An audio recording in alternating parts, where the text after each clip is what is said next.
Bonsoir Théo, c'était jour de derby aujourd'hui. Vous étiez en déplacement, si on peut dire, du côté de Palente, même si vous jouez dans le même palais des sports. Une partie, vous êtes mené dès la 20e minute de jeu de 4 buts, mais vous êtes bien revenu dans cette seconde période pour finalement vous incliner de 2 buts. Quelle est justement ton analyse après ce match à chaud? Tout s'est passé, je dirais pas comme prévu, mais un petit peu comme on le pensait, c'est-à-dire que notre capacité à limiter le nombre de pertes de balles allait faire la différence sur le match.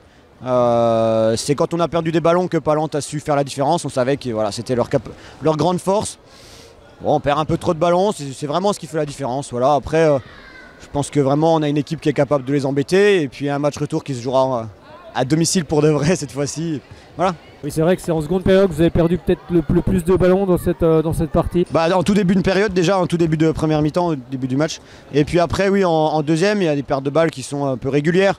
En réglant ce problème-là, mais qui est lié aussi à l'effectif. On a 17 ans et demi de moyenne d'âge.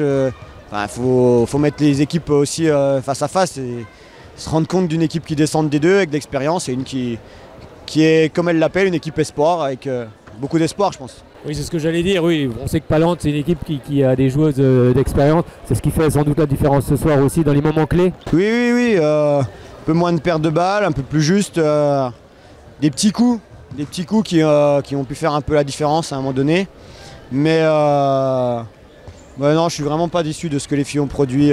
On n'a pas les mêmes objectifs, ça il faut bien en avoir conscience. Oui, puis pour le moment, le SBF fait un beau début de saison. Vous êtes quand même sur le podium de cette ENA. Oui, nous l'objectif c'est top 5, top 3 si ça se passe bien. Et puis permettre aux filles de vivre des expériences qui les font progresser.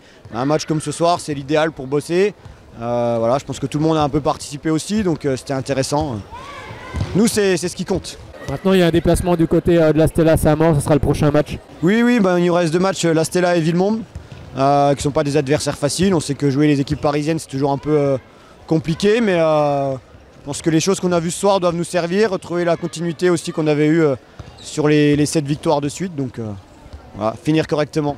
Merci beaucoup Théo, et puis bon match pour les 2 derniers qui vous restent. Merci.